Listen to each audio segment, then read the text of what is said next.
is that the man says it's tipped and it's pulled off the bolt here. What's happened is this is a rubber mount that hooks this frame to the base. It's called a vibration isolator. And it's very common for these things to break loose, especially because of heat, oil, and deterioration, they break. Consequently, you guys go on a job, you tip your fan up to wash it, next thing you know, the isolator lets go, you bring the fan back down, turn it on the test run, you're hearing knock, knock, knock, and it's shaking all over the place. Usually there's no bolt that goes all the way through. These things are glued to this part. And what happens after heat and oil getting into this bond, it breaks loose and these things can tear up. So it's not something we've done, it's something that just happens with wear and tear. To replace these isolators, we have to undo the nut from the top, and there's also going to be a nut on the bottom. There's a through bolt, so you're going to need a wrench. This is a 1/2-inch wrench. I'm going to need 2 1/2-inch wrenches to get these isolators. Of the isolators, we've taken the nuts off the bottom of the isolator. Now, a lot of times, you've got to actually take a pry bar and go under here and pry this thing up in the air in order to get this thing out of here. This particular one, it's easy to do, but on some of these fans, you got to take a pry bar and pry that up a little bit in order to get that out. Right, there's our isolator. There's one.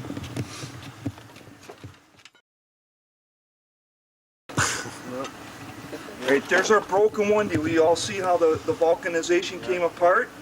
And I say there's no through bolt. Oh, okay. That's is. what you meant by no through bolt. I didn't. They're this size, and I'll tell you right now, this is an odd size I probably don't have. Let me explain something.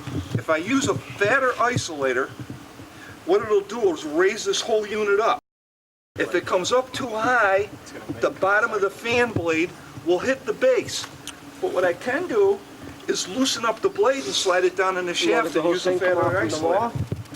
You guys all follow that? Yeah.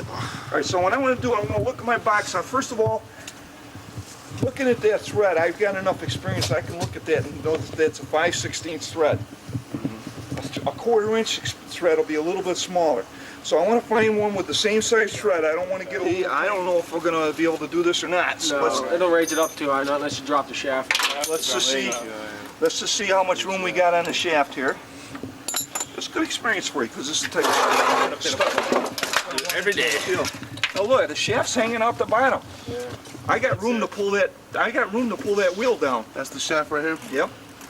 So if I get my set screw, I'm going to loosen up the set screws, put some WD in there, and hopefully loosen that up and pull that a little. Or to get a wheel to move, you need help. All right. If it's not loose and it won't slide, it's going to take an extra set of hands. Now, I know this one. I need a set of hands to hold this wheel, the fan, up in the air by the wheel. So I'm holding it by the wheel, not the base. I'm actually holding the wheel because I want to drive that pin down, and I can't do it with it sitting on the ground. So I got to hold the wheel up. So if you can hold that, someone else hold the other side. Now I'm gonna just knock this thing down if possible.